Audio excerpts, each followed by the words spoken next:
Now, I want to turn from Kamala to outer space because a new documentary claims that an extraterrestrial has given the first alien interview in TV history. Before I do that, though, I want to hear Kamala talk about outer space. You know, there's this whole, I talked with somebody once who said, you know, if you just look at where the stars are in the sky, don't look at them as just random things. If you just look at them as points, look at the constellation, what does it show you? So you just outlined it, Roland. What does it show you? You know, man, you know, you dig? You're going to get 4 years of that if that woman gets elected. You're going to get, and what's the practical implication of that? We've already heard it when she talked about the war in Ukraine. Ukraine is a country, and it's next to a bigger country, Russia, and Russia is a bigger country, and it invaded Ukraine, and that's what you're going to get. The stars in the sky. You ever look up at them? They're bright. Twinkle, twinkle, little star. How I wonder what you are. So turning to extraterrestrial matters, there's a man, Darryl Anka. Darryl Anka claims to be in communion with extraterrestrial entities whom he channels as a sort of medium to allow them to expound upon their theories of mankind. Because according to this man, the entity that is speaking through him, mankind is a kind of DNA experiment. We're a grand science experiment. And he has a lot to tell us, supposedly, about what a man really is, what our purpose really is, what the universe is really like, man. He's got all the secrets. And a credulous interviewer has just given him the stage. There's so much more to say. First, though, go to goodranchers.com, use promo code Knowles. You know what I had for dinner last night? You know what I tried to have for dinner last night? I tried to have a delicious, absolutely exquisite, best-in-class, Good Ranchers New York strip steak that sweet little Elisa had made for me. And I come home, but then my middle boy, Deda, wants steak. And he'd already eaten his steak. But then I said, okay, buddy, you can have a few bites. He ends up eating probably half my steak, more than half my steak. And I don't begrudge it to him. It's so absolutely delicious. So what you got to do is you go to goodranchers.com. You get all the best meat and the wild-caught salmon and the chicken breast and the everything. It's all absolutely fabulous. You got to order the Knowles box. You will get a free limited time add-on for 4 years. This is the presidential promo. It's like $1,200 worth of free stuff. Use code Knowles, claim the presidential promo, worth up to $1,200. If you want to make it extra special, get the Knowles box. You get 100% American meat to your family through 2028. This quality meat is absolutely out of this world. You will not get anything like it anywhere else. Just get it. I absolutely adore it. If Good Ranchers did not sponsor the show, I'd probably still do the ads for free. That's how good it is, and it's how much I want you to have it. Go to goodranchers.com, promo code Knowles, American meat delivered. Darryl Anka says that he channels a spirit called, or an extraterrestrial entity called Bashar or something. And here's what this amalgam of people or individual person has to say. Oh, I appreciate the opportunity to allow him to share his message. So, thank you. shall I let him come through? Yes. Yes. Right. Give me just a minute. And then I'll say goodbye. See you later. See you on the flip. Yes. All right.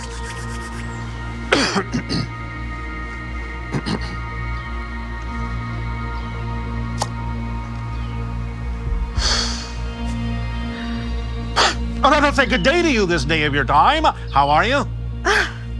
Hi. I'm good. How are you, Bashar? Perfect, thank you. Please, by all means, you may proceed however you wish, but allow us to thank you for the co-creation of this opportunity to exchange ideas and information with you. Okay, and that's where the clip cuts off. This lengthier interview has not aired yet. Notable, right away, it says, allow us to thank you. So initially, the guy, Darryl Anka, says, hey, okay, I'm going to disappear now. I'm going away, but I'm going to channel this alien. And then the alien speaks in the first person plural. But he's not saying, that he's speaking for Darryl, because Darryl says he's going to go away. So this is just the entity that is being channeled. And he says, allow us to thank you, which does remind me of the Bible. You know, when Christ is speaking to the demons, and the demon says, my name is Legion, for we are many. And so I'm not saying he's possessed by a demon. I'm not saying he's not possessed by a demon.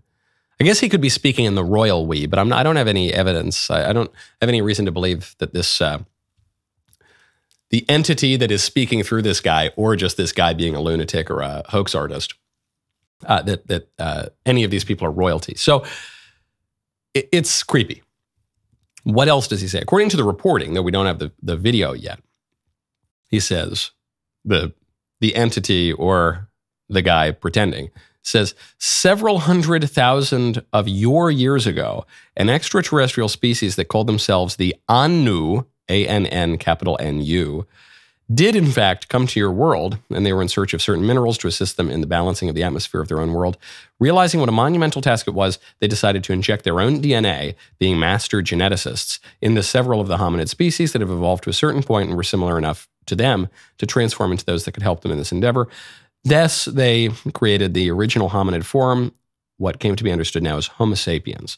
So, and the next thing that catches my attention is this AnnNu, this extraterrestrial species called the AnnNu. Listen, where have I heard AnnNu before? Or Annun? I thought of the Anunaki.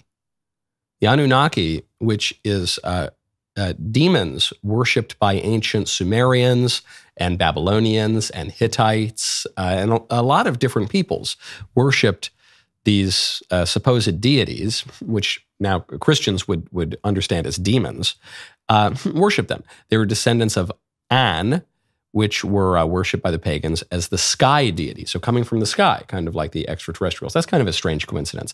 Could be the case that this guy knows all of that, and he's just pretending, and he's crafted this elaborate performance based on ancient demons that were worshipped as sky deities. Or he might not know that. That might just be a coincidence, or he might be possessed by demons. I don't think it's aliens. I don't think it's E.T. I don't really see, if it's E.T., I don't really see how the E.T. could just take possession of him. E.T., the way that we talk about E.T., the way the modern libs talk about E.T. in their modern pseudo-religion of UFOs and global warming and vibes and chakras and stuff, is that E.T. has a body. It's corporeal. If E.T. all of a sudden is not corporeal, then there is truly nothing that would distinguish the modern lib conception of extraterrestrial aliens from the Christian, the traditionally religious conception of angels and demons. There would be no difference. The libs try to say that ET is potentially scientific, whereas angels and demons are, pseudoscience. They're religious. But the descriptions would be identical. So there would be no space there. What the filmmaker says, you can hear the filmmaker is quite credulous. The filmmaker says, the moment I came face to face with Bashar, something changed. Bashar being the name of this entity that supposedly is speaking through Darryl. The atmosphere thickened, and I found myself asking questions beyond human comprehension. I am 99.9% convinced that I was no longer speaking to Darryl. And then here's the kicker. If we believe that the dead can speak through a medium, then why dismiss the possibility of contacts with beings from other worlds? Great question from this filmmaker. I think a lot of modern people think about stuff like this. A lot of modern people who, despite their scientific pretensions, are given to all manner of new agey kind of pseudo-religious beliefs. If we believe that the dead can speak through a medium, then why dismiss the possibility of contact with beings from other worlds? Now, I think the dead can appear sometime. I believe in ghosts in certain cases. And I believe in ghosts because I'm a Christian and there's a ghost in the Bible. The witch of Endor summons the ghost of Samuel. And she actually seems kind of surprised. So I don't know exactly what role she had in summoning the ghost of Samuel. The ghost of Samuel might just have come down by the power of God and speaks to Saul. If you're not religious, if you're not a Jew, if you're not a Christian, if you don't believe this in Revelation in the Bible, then this probably means nothing to you. You probably think it all sounds weird, but I'm just telling you why I believe in principle in ghosts. But I think most of the time when people are speaking to psychic mediums, they're speaking either to cynical con artists or people dabbling in the occult. And that if the psychic medium believes that he is communicating with something, that the thing he's communicating with is a demon. That's what I believe. And that's what Christians typically believe.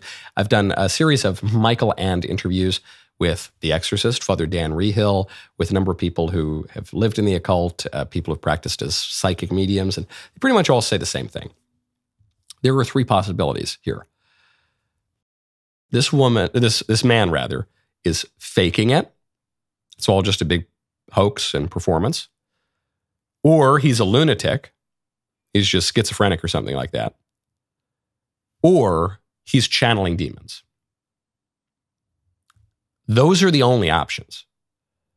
And which one is most likely? I don't know. I'm not sure. The one thing I'm certain of is that he's not channeling E.T. Because it just wouldn't make sense. Because the only thing that would distinguish E.T. from an angel or a demon is having a body. And obviously, we're not speaking to a corporeal being in any case. And what's the broader takeaway here? The broader takeaway is this. In modern science, supposedly scientific life, we are told that religious people are superstitious. This is what you're superstitious. You go to church? What, you pray? What, you confess your sins? What, you have little icons in your home and you're superstitious. You're not like us. Religious people are not the most superstitious people in the world. They're the least superstitious people. Because, as the old platitude goes, if you stand for nothing, you'll fall for anything. So people who say, I don't believe in anything. I'm agnostic or I'm atheist even. I'm certain that there's no God. It's all just flesh and meat. But when you really press them on their beliefs, if you're a person who says this stuff, maybe if you really press yourself on your beliefs, you'll find these people believe a lot of crazy things. They believe a lot of new agey stuff. They believe in vibes. They believe in energy. Some of them believe in crystals, man. They believe in karma. They believe in dharma. They believe in the universe sending out messages, man. So they believe in E.T., man. I'm pretty sure I saw a UFO. That's superstition. Religion is a habit of virtue that inclines the will to give to God what he deserves. Theology is applying the rigors of logic to faith. Faith seeking understanding. All this other stuff, this is faith without understanding. This is faith. This is religion without logic. This is a habit of, I don't know if it's a habit of virtue, habit of vice, so who knows what it is. It's not really oriented toward God. I don't know. It's sometimes oriented toward the self, sometimes oriented toward something else. But it's real confused, real superstitious. Stop! Ring the bell. And then you'll subscribe and you'll get all the updates on all the different clips and the episodes and the interviews and the drinking games and all the rest of it. So subscribe right now to the Michael Knowles YouTube channel. We'll see you next time.